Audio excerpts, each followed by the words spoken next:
لكم تاني بعد الفاصل، ومعانا مشرفنا النهارده كابتن تامر عبد الحكيم. كابتن تامر اهلا بيك. اهلا بيك كابتن تامر، وان شاء الله موفقين باذن الله، وان شاء الله تعملوا حلقات جامده جدا وتبقوا من نجوم الاعلام ان شاء الله باذن ربنا الله. يخليك يا كابتن، وتشرفنا حضرتك معانا النهارده. ربنا يخليك، ربنا شكرا. يبارك في سيادتك. ربنا يخليك. كابتن تامر، عايزين نتكلم في الاول على بدايه كابتن تامر عبد الحكيم. والله بص، يعني انا بدايتي اصلا انا طنطا، مواليد طنطا، انا ابن نادي طنطا. تمام. لعبت في الناشئين عادي زي اي حد لغايه 17 سنه. تمام. بعد 17 سنه جه النادي الاهلي. انا في قبل ما النادي الاهلي يعني يشتريني من نادي طنطا، انا كنت انضميت للمنتخب الشباب. حضرتك منتخب الشباب قبل الاهلي؟ الاول منتخب الناشئين وبعدين منتخب الشباب. فيعني النادي الاهلي كده كان بيبقى عنده كشافين في بيدوروا على يمكن جميع انحاء الجمهوريه، بيشوفها اللعيبه الكويسه. فلما سمع، كان في وقتها كابتن ميمي الشربيني كان مدير قطاع ناشئين في الوقت ده، ربنا يديله الصحه والعافيه يا رب. مين يا رب، امين. طبعا هو كان من الناس اللي هي بتحب الكوره جدا جدا، وكانوا مهتمين جدا بالعناصر الشبابيه الصغيره اللي كانوا يعني بارزين شويه في الناشئين. تمام. كابتن ميمي الشربيني كلم نادي طنطا عليا، وكان عايز يشتريني يعني، او يعني نادي يدفع فلوس ويشتريني نادي طنطا. فاض معايا. يمكن الحمد لله رب العالمين الفتره دي كنت في الناشئين في النادي، في منتخب مصر الناشئين. يعني جت المفاوضات مع النادي الاهلي ونادي طنطا، مفاوضات كانت كويسه جدا. وفجاه يمكن نادي الزمالك دخل في المفاوضات وعرض مبلغ اكبر من النادي الاهلي. في الوقت ده كان كابتن حلمي طولان المدير الفني بتاعنا منتخب الشباب. دايما انت عارف حته الاهلي والزمالك في المنتخبات طول عمرها يعني. طبعا يا كابتن. فكلمني قال لي نادي الزمالك عايزك وكده. انا بصراحه كان كابتن ميمي الشربيني والباشمهندس عادل لقائي كانوا في الوقت ده جم طنطا وقعدوا معايا. تمام. كنت مرحب جدا ان انا اروح النادي الاهلي. طبعا في الوقت ده كان النادي الاهلي، وطبعا ما زال يعني النادي الاهلي. فحصل كده يعني، اختفيت يومين كده يعني. الوضع الطبيعي. يعني اختفيت يومين كده يعني صغيرين كده، عشان خاطر كانت في مفاوضات صعبه جدا في نادي طنطا. والحمد لله المفاوضات خلصت، وكنت اغلى ناشئ في مصر في الوقت ده. ان شاء الله. يمكن كان 100,000 جنيه في سنه 95. دي كانت رقم يا كابتن طبعا. رقم كبير جدا طبعا. والحمد لله يعني كانت خطوه كويسه ليا جدا. ولما وصلت النادي الاهلي عرفت ان كان كابتن صالح سليم نفسه الله يرحمه يعني. ان شاء الله. يمكن انا عرفت لما دخلت النادي الاهلي كان هو كان بيستفسر دايما عن الصفقات دي، لان انا السنه دي انضم معايا حسام غالي. السنه دي نفس السنه اللي انا انضميت فيها كان حسام غالي انضم برضه نفس السنه. فكان كابتن صالح سليم الله يرحمه كان بيهتم جدا بالناشئين اللي صاعدين. فالحمد لله يعني كانت بدايه كويسه ليا، واتصعدت الدرجه الاولى، ويعني الحمد لله كانت الدنيا مشيت بعد كده. انا كنت اسالك على مين السبب في انتقالك النادي الاهلي؟ يعني نقدر نقول الكابتن صالح سليم نفسه هو السبب في انتقال حضرتك النادي الاهلي؟ هو كابتن صالح سليم، انا لما وصلت النادي الاهلي وقعدت فوقتها كان الكابتن ثابت بطل الله يرحمه كان مدير الكوره في النادي الاهلي في الوقت ده. فانا لما كنت بتكلم معاه يعني، فقال لي انت عارف تامر انت جيت ازاي؟ فقلت له يعني الباشمهندس عبد القية جالي وكلمني. فقلت له طبعا النادي الاهلي يعني من غير اي كلام يعني. قال لي لا، كابتن صالح سليم نفسه كان مهتم جدا بالصفقه بتاعتك. قلت له طب هو عرف ازاي؟ قال لي كابتن احمد شوبير كان طبعا كان نجم كبير جدا طبعا في الوقت ده، كان حاجه يعني عمده طنطا يا كابتن. العمده بتاع طنطا، وكان كابتن النادي الاهلي، الكابتن التاريخي النادي الاهلي. كان هو طبعا طنطاوي. فلما جم يسالوا عني فراحوا لكابتن شوبير قالوا له. فقبل ما يجي طنطا ويحصل تفاوض، كابتن صالح سليم الله يرحمه كان في الوقت ده في النادي الاهلي، فبيتكلم معاه يعني، بيقول له اخبار النادي ايه وكده. قال له ده انا رايح طنطا اتفاوض مع لعيب اسمه كذا كذا يعني. فمن الوقت ده كابتن صالح سليم اهتم يعني. بعدها بيومين قال لك مين وجبتوه ولا لا ما جبتوهوش. وكان انا عرفت ان كان فيه اهتمام الحمد لله رب العالمين في الوقت ده. وكان برضو كابتن ثابت البطل برضو الله يرحمه يعني، كان عندي برضو في الوقت ده كان مدير الكوره في النادي الاهلي. وقال لهم انا اللعيب ده لو كويس هينضم على طول، مش هيلعب في ناشئين، وهنضم على طول للدرجه الاولى يعني. ان شاء الله. قد كان يعني الحمد لله، واتصعدت الدرجه الاولى على طول ان شاء الله على طول. على طول. فتره طنطا. حضرتك انضميت للمنتخب الاول قبل ما تروح النادي الاهلي. انضميت للفريق الاول. لا انا بتكلم على المنتخب نفسه. منتخب الناشئين. منتخب الناشئين. تمام. حضرتك تفتكر مين كان مدرب المنتخب في الفتره دي؟ كان كابتن منتخب الاول ولا منتخب الناشئين؟ لا منتخب الناشئين. كان كابتن حلمي طولان. كابتن حلمي. كابتن حلمي كان في الناشئين والمنتخب الشباب. كان هو ماسك كابتن حلمي طولان قعد في المنتخب الناشئين والشباب حوالي 5 سنين لغايه المنتخب الاولمبي. ان شاء الله. يعني انا انضميت منتخب الناشئين، منتخب الشباب، المنتخب الاولمبي. كان في الوقت ده جه مستر زيج هيلد، انا فاكر كان راجل خواجه الماني كان انضم فكابتن حلمي طولان قعد 5 سنين مسك المنتخب الشباب من 15 سنه ل 20 سنه.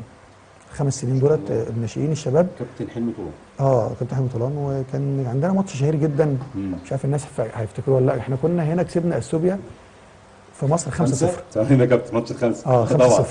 فطبعا يعني 5-0 الماتش خلصان يعني، والدنيا جميله جدا يعني. المنتخب ده كان منتخب جامد يعني. مين يا كابتن؟ سيد عبد الحفيظ، ايمن عبد العزيز، عبد الواحد السيد، محمد عبد المنصف، محمد صديق، احمد بلال، ابراهيم سعيد، مين، احمد صلاح حسني، رامي سعيد. كابتن نجوم، ده النجوم كانوا في وقت ده ال 20 سنه او 19 سنه في الوقت ده كانوا نجوم الدرجه الاولى. صحيح. كان عندنا يعني مش عايز انسى حد، كان زيدان نبوي اسماعيلي، ايمن رمضان الله يرحمه كان اسماعيلي. لا كان منتخب جامد يعني. فحتى ما راح المنتخب الاولمبي احنا وصلنا كان معانا كوت ديفوار، وكان كالو، وكان الكاميرون، وكان تونس، وكان المغرب ان شاء الله. وما صعدناش الاولمبياد عشان خاطر جول. يعني كان بينا المنافسه، كان منتخب بس واحد يصعد، زي التصفيات اللي هتحصل دلوقتي في مصر 23 كان بتصعد الاولمبياد. احنا ما كانش كده، كنا ماتشات رايح جاي. تمام. عملنا مجموعه رايح جاي، كان مباراه عوده. احنا كنا اتعادلنا مع كوت ديفوار 3-3 في كوت ديفوار، وكسبناها هنا 2-1. ده تقريبا الجول اللي فرق دخل فينا، ده هو اللي فرق معايا. ده اللي فرق. ده احنا ما صعدناش، بس كان منتخب جامد، وكانت كل اللعيبه بتلعب في الفريق الاول، وكان نجوم في انديتها يعني. اعتقد يعني الجيل ده كان جيل كويس جدا يعني. لو انت قعدت فكرت حتى في العناصر المتواجده دلوقتي تلاقيهم كلهم ماسكين. عندك محمد فضل كان معانا برضه في المنتخب طبعا. احمد بلال طبعا.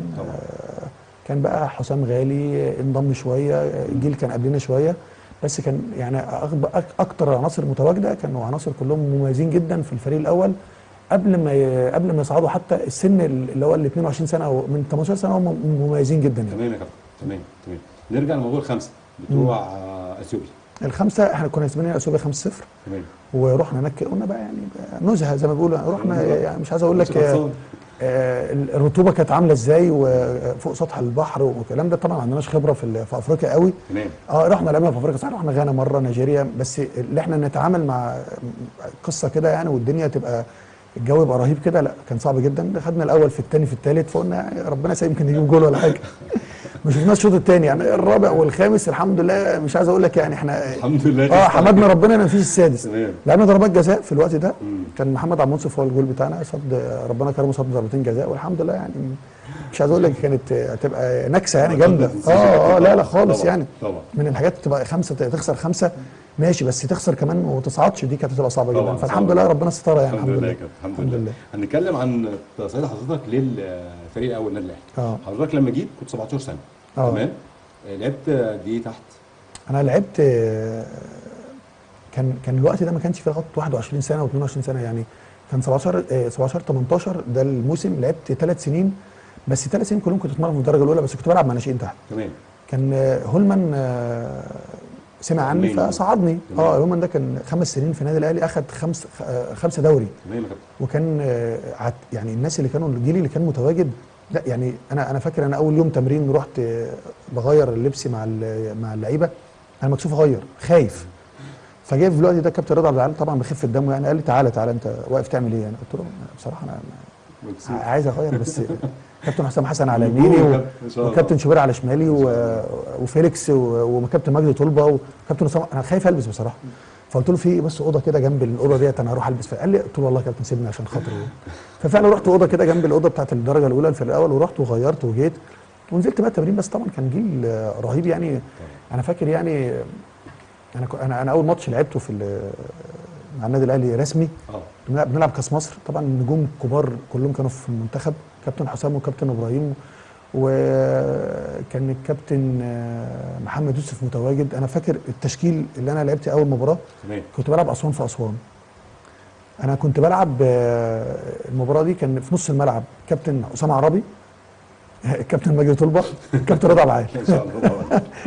دول كانوا يا فندم يعني دول اللي هم المفروض بيخدموا عليا يعني انا اجيب جول. ان شاء الله. ومعايا كابتن كشري، معايا راس حربه. وكان ورا بقى يعني كابتن محمد يوسف، كابتن سمير كمونه، كابتن ابراهيم حسن ما كانش المهم كان مصاب او كان موقوف يعني. واقف جول مصطفى كمال، ياسر رين باك شمال. ايه ده يا كابتن؟ يعني انا بقول لك يعني انا كنت بروح هناك ولعبت يا كابتن ولعبت كنت كويس صحيح تعادلنا 2-2 بس انت عشان تلعب مع الجيل ده انا كنت قبلها مثلا بشهرين كنت بتفرج عليه في التلفزيون. تمام. فعشان توصل للجيل ده وتقعد معاه وتلعب معاه ويحصل بينك وبينه ود صحيح. قصه كبيره وقصه رهيبه. وهم طبعا جيل يعني جيل كان بيحتوي اي لعيب عنده يعني. كان معايا بقى سيد عبد الحفيظ يمكن انا لعبته قبله كمان. تمام. كان معايا احمد سراج برضو كان باك طبعا سراج طبعا. وبعدين بعد كده اتصعد بقى سامي قمصان واتصعد احمد عبد الظاهر وجيت بقى احنا جم سلمنا بعض يعني. ومحمد فاروق واحمد بلال كانوا كل ده يمكن بعديه بس هم استمروا طبعا وانا قعدت لغايه 20 سنه. جات لي اصابه كده اخر مباراه وقعدت اتعالجت فيها فده اللي عطلني شويه ان انا انضم النادي الاهلي. انا بنتكلم على جيل كبير في النادي الاهلي. احنا دي سياسه النادي الاهلي طول العمر اللي هو احتواء الناس الجديده. ده على طول بتتكلم في النقطه دي. انت عاشرت الموضوع ده او متواجد فيه.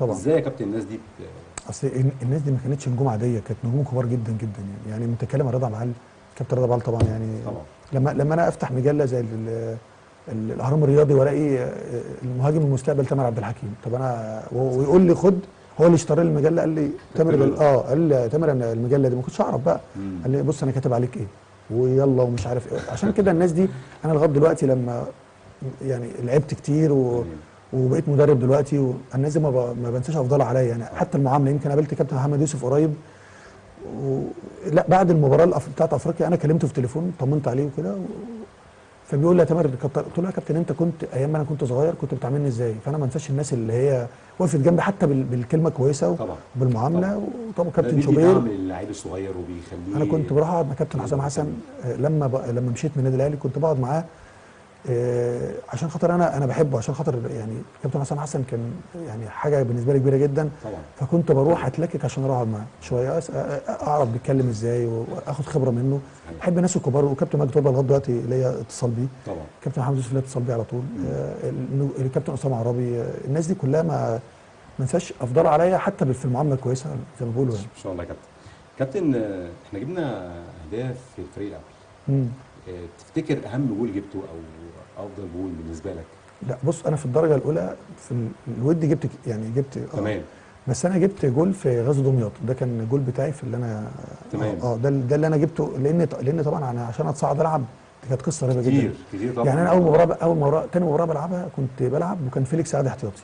تخيل بقى انا كان فيليكس نجم ومنتخب غانا والدنيا كبيره ورهيبه قاعد بروح فكنت طبعا برضه 18 19 سنه مع الجيل ده الدنيا ما كانتش يعني الدنيا صعبه جدا يعني زي ما بيقولوا بتحتوي وكل حاجه وهما بيحتوي بس برضه كانت العمليه بالنسبه لي كانت صعبه شويه صعبه جدا. كابتن ظروف ترك حضرتك النادي الاهلي كانت ايه؟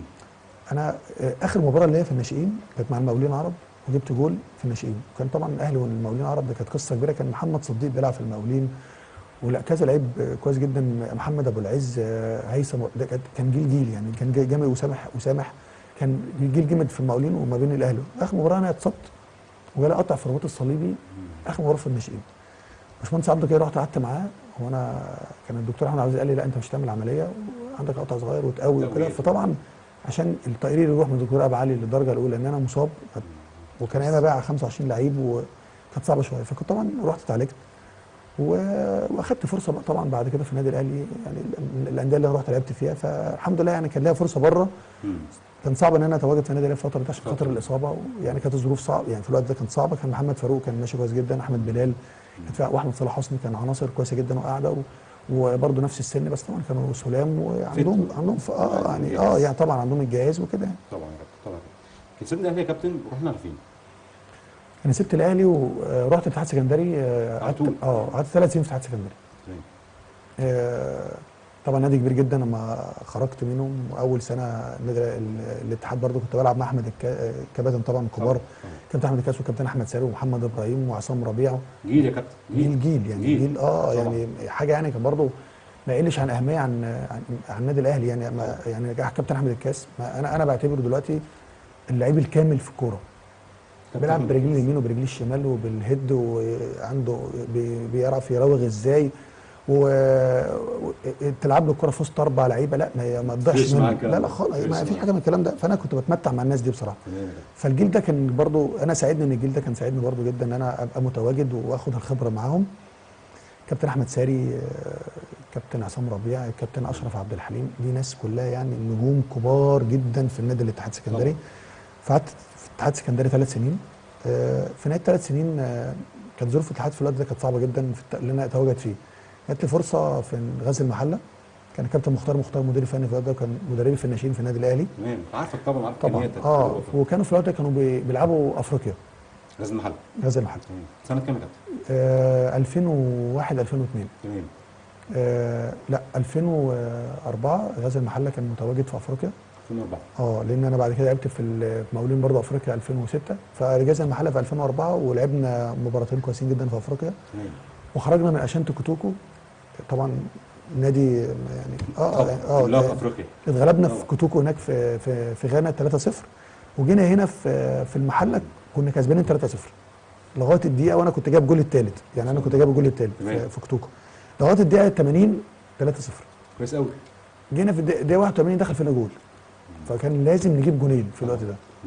كان الله يرحمه كابتن محمود بكر كان بيذاع المباراه، كان الكابتن مختار لسه طالع بقى من، قال لك خبره الكابتن مختار والقصه دي، ولازم كان يقفل الملعب. انا فاكر القصه دي.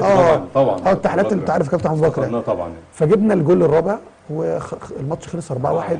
برضه خرجنا على جول، وكانت برضه في غزل المحله كانت حاجه يعني برضه كويسه جدا طبعا جدا. طبعا.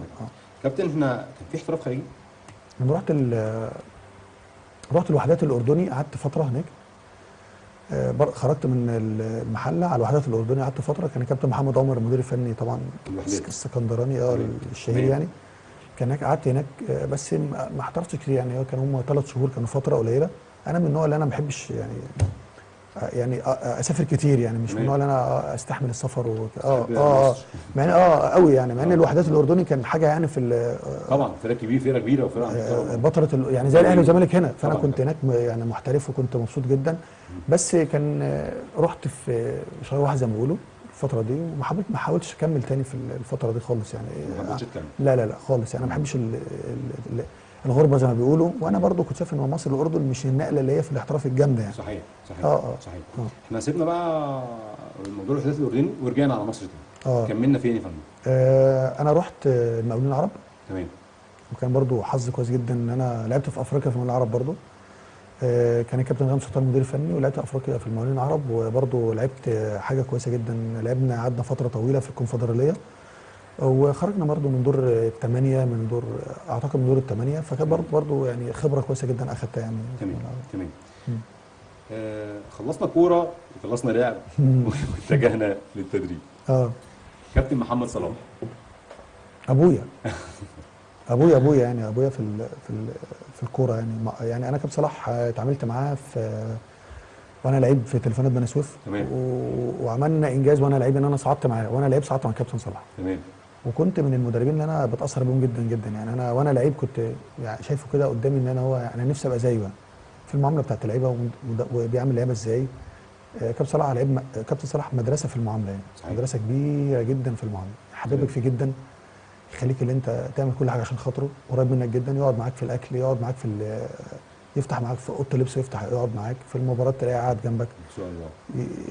مدرسه يخليك اللي انت مش واعي يعني، عايز واعي ان انت مش لعيب، لا ده انت لعيب ومدرب معاه، وممكن ياخد رايه، يقول لك هو عارف انه هيعمل ايه، بس يقول لك هنلعب النهارده بكذا وكذا وكذا، كبر اللي معاك. واحنا كنا بقى لعيبه كبيره، وكنا عندنا خبره. طبعا. كان بيعملنا كويس جدا، وبيفرق في المعامله بره وجوه يعني. انا انزل الملعب يقول انا ما اعرفكش، انا عايز حد ينفذ لي المطلوب مني. تمام. فانا كنت بتعامل معاه، وبرده كان حظي حلو ان احنا صعدت معاه، فكانت علاقتي بيه كويسه جدا، وكان الاب روح ليا وانا كلاعب.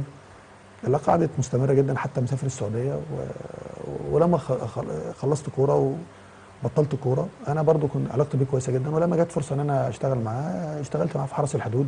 اول حاجه ليك مع كابتن صلاح؟ بدايتي في حرس الحدود، نادي كبير، وانا اشتغل مع كابتن.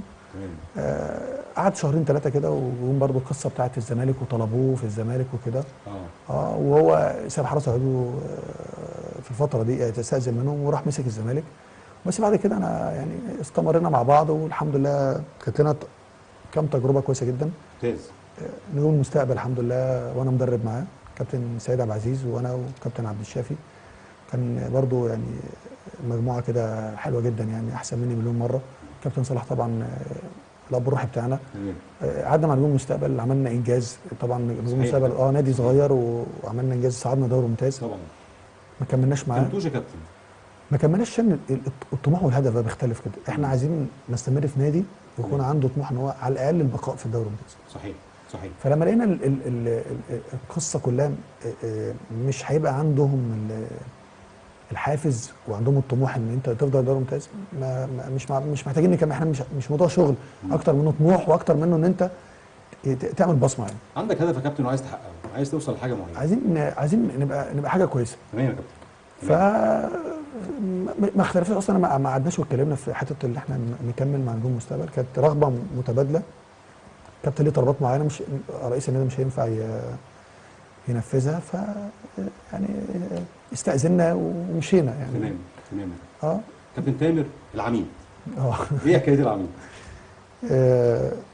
والله جت العميد بس من انا طبعا كنت راس حربه يعني على قد شويه يعني. لا جت ازاي ده؟ انت كنت مميز. فمن الحمد لله يمكن جبت، ممكن اكون عديت مثلا 80 90 جول في في الدرجه الثانيه كمان يعني. قعدت 4 5 سنين في الدرجه الثانيه، كنت هداف كل ما اروح فرقه بتروجيت هداف البتروجيت، تليفونات بني سويف هداف بتليفونات بني سويف، اتصالات هداف اتصالات ان شاء الله. رحت لعبت في دمنهور هداف دمنهور. فيعني لما تعد كده المباريات اللي انا جبتها فتحس ان انا يعني جبت جوال كتير، وانا ما بطلتش كبير قوي يعني 34 سنه برضه في الكوره مش كتير يعني. دلوقتي في طبعا بس طبعا عندنا مثل يعني 45 سنه تقريبا. يعني يعني كانت حاجه.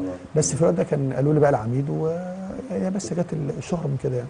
كابتن في سؤال كده الناس كلها بتساله، بما حضرتك مدرب واشتغلت اكاديميات واشتغلت مع براعم، السن المناسب للطفل يبدا يشتغل فيه كوره كام يا كابتن؟ بص انت بتقول لي يشتغل في كوره، اصل الكلام ده احنا بنشوف ناس بتاخد والله من 2.5 من 3 سنين، كلام كده صعب جدا يعني. فعايزين نعرف السن المناسب بالظبط عشان الناس تقدر تودي ولادها، ما يبقاش موضوع اكل عيش. بص اقول لك حاجه، هي السن المناسب للولد عشان يلعب كوره 10 11 سنه. تمام. انما يقدر يحس بالكوره، احساس بالكوره، والكوره دي تبقى حاجه يعني فاني بالنسبه له 8 9 سنين يعني. ياخد السنتين دي اعتبره زي كي جي 1 وكي جي 2 في الكوره. من 8 سنين 9 سنين كي جي 1 يلعب على 10 او 11 سنه. دخلت المدرسه بقى اللي هو بدايه الكوره وانت عندك 11 سنه او 10 سنين، تبتدي ان انت تعرف بقى ازاي يشتغل الكوره. حتى الولد حتى يحس بالكوره نفسها يعني. انت ممكن تلعبه فاني، تقدر تحس بيه وتقدر تلعب له الكوره وتحسسه ان ازاي الانتظام والالتزام في الملعب، وتقدر تسمع كلام الكوتش بتاعك. 8 9 سنتين هيبقى كويس قوي. حتى الولد ادراكه العقلي تمام يقدر العقل والذهن بتاعه مع رجليه تقدر الدنيا تمشي شويه. تقدر يعني ده السن المناسب يعني من وجهه نظري. كابتن تامر حضرتك ما ينفعش تكون معايا وما اسالكش عن النادي الاهلي. طبعا. شايف انت المدرب الجديد فاير، شايف اداؤه، شايف النتائج اللي عملها الفتره الاخيره، هل هو فعلا مدرب يعني اسم النادي الاهلي بالنسبه له مش كبير شويه عليه ولا هو؟ لا بص، اولا هو مدرب النادي الاهلي دلوقتي ما نقدرش نحكم عليه. هنبقى ظالمين لو حكمنا عليه. لو حد قال لك كويس لا انا مش كويس، حد قال لك وحش لا هو مش وحش، بس بداياته كبدايات لا كويسه. ممتاز. يعني انا نفسي النادي الاهلي هو دلوقتي بيعمل روتيشن في الاداء كتير. صحيح. انت عندك النادي عندك 25 لعيب نجم. انا ما ينفعش مع احترامي لكل المدربين اللي كانوا موجودين، ما ينفعش ان انا ابقى مركز على 14 15 لعيب بس. ده مستحيل في الكوره. احنا مش في اوروبا. الكلام ده 14 لعيب في اوروبا اقدر اقول لك الكلام ده لان هم بيعيشوا عيشتنا ولا بيناموا زينا ولا بياكلوا زينا، والقصه دي مختلفه اختلاف تام، ولا عندهم الطموح زينا. ده عنده طموح بيلعب لحد في الشامبيونز ليج، يلعب الاربع في الدوري بتاعه، يروح يلعب. مش مشاكل يا كابتن خالص. فالنادي الاهلي مش اقل من الناس دي. بس النادي الاهلي عنده مشاكل كتير. بيلعب في افريقيا، بيروح يلعب سفرات بعيده، يقعد يومين راجع، وكان بيلعب في بطوله عربيه. صحيح. فلاعبي النادي الاهلي لازم 25 لاعب على مستوى واحد. لما يبقى المباراه يعني قريبه زي افريقيا وكده، لازم اعمل روتيشن في القصه دي، مش اقل من 4 5 لعيبه. وده اللي عمله غصب عنه مش بمزاجه. بس انا مش عايز الموضوع يبقى غصب عنه بقى، انا عايز الموضوع يبقى بمزاجه. يعني انت عندك لعيبه افريقيا على عيني وعلى راسي، ترجع من افريقيا ماتش في الدوري الثاني بعد 4 ايام على الاقل مغير 4 5 لعيبه. تمام. 4 5 لعيبه هيدوا نفس للناس المتواجده. تمام. هيبتدي ان هو يحافظ على اللعيب اللي عندك. يبقى انت عملت كده، بتخلق فرص المنافسه بينك وبين اللعيبه، وده هو ده متواجد دلوقتي. انت لو مدرب مفيش فرصه، لو انا مدرب دلوقتي اللعيب راجع من البيت، رايح البيت وراجع من البيت ان هو لعيب اساسي، مش هاخد منه حاجه. خلاص صح. نوعيه اللعبه اللي عندك اللي انت تطلع منه الحافز بتاعه، تطلع منه الطموح، في متواجد، بس لازم انت تخلق له جو منافسه. خلق جو منافسه ده من اللعيب اللي عندك، اللي هو يبقى، واللعيب اللي عندك ده ايه؟ ده منتخب اولمبي، ده راجل محترف بره، صحيح. ده لعب 5 6 سنين كلها كده قبل ما يجي لك حاجه، يعني حاجه محترمه، فانت ما تقلقش منه. لو قلقت منه يبقى انت غلطت، يبقى انت جايب لعيب ده مش على قد المستوى. صحيح يا كابتن، صحيح. اخيرا عايزين نتكلم في عجاله كده عن مشكله كابتن محمد صلاح. كابتن محمد صلاح نجم مصر ليفربول، شفت المشكله الاخيره دي مع ازاي؟ سوء اداره. اللي هي احنا ما عندناش مشكله في الفنيات على فكره خالص خالص، يعني عندنا احنا دلوقتي كنا الخواجه اللي جه الاجيري او فلان اللي جه، او انا بقول لك ان شاء الله باذن الله اي حد كان يمسك منتخب مصر كان هينجح بيه. تمام. بس احنا عندنا مشكله في الاداره، وعندنا مشكله عندنا نشاط عشوائيه، ولسه دلوقتي دي مشكلتنا في الكوره. تمام. لو كل واحد يعرف شغله ايه الدنيا تبقى سهله جدا جدا. انا راجل مدرب، انا قبل ما بنزل بلاقي الادوات بتاعتي متواجده، يبقى الراجل بتاع اوضه اللبس بيعمل عامله، الاداري مهيئ لي الملعب. انا كراجل فني ماليش دعوه غير بالملعب وهمشي على طول. وهمشي، مش هقعد اضيع وقت في ادوات والحاجات ودماغي شغاله. انا راجل عايز شغلي. صحيح يا كابتن. الناس اللي في اتحاد الكوره ما بيشتغلوا ايه؟ مش بيشتغلوا كل يوم، ده هم بيشتغلوا موسمي. انا في فتره الراحه ديت لما يجي لي حاجه زي كده وفرصه رهيبه ومش بتتعوض ومش بتتكرر. صحيح. يعني انا مع احترامي لصلاح، انا نفسي يبقى احسن واحد في الدنيا طبعا، بس هو بقى له سنتين توفيق مساعده كويس جدا. طبعا. انا اضمن ان انا الاقيه تاني في السنه دي؟ مستحيل. فانت منك ومن مصر حد يتقاعس وحد يتجاهل وحد ما يشتغلش شغله اللي هو اصلا قاعد بياخد مش مستحيل طبعا. مستحيل. فدي سوء اداره منهم، ضيع عليه. انا متهيألي لو الصوتين اللي اخدهم او الصوتين اللي هو منتخب مصر والمدرب، واعتقد كان هيبقى تاني، كان زمان تاني طبعا، كان هيبقى تاني. بس طبعا. هو بالنسبه لنا حاجه، يعني حاجه طبعا كبيره واداره، واعتقد ان لازم يتعلموا من الكلام ده. صحيح. وان شاء الله باذن الله، يعني بتمنى من ربنا ان هو يبقى احسن واحد في الدنيا السنه دي ان شاء الله. ان شاء الله. كابتن تامر شرفتني ونورتني النهارده، فعلا سمعنا من كلمات كتير وافدتنا كتير جدا. ان شاء الله على وعد نلقاك في حلقه ثانيه ان شاء الله باذن الله. والف الف مبروك، وان شاء الله موفقين على طول وتكسروا الدنيا ان شاء الله. ربنا يخليكم. ان شاء الله باذن الله. اعزائنا المشاهدين، دي كانت حلقتنا ولقائنا مع كابتن تامر. ان شاء الله فاصل ونرجع تاني مع الناقد الرياضي الكابتن علي شحاته.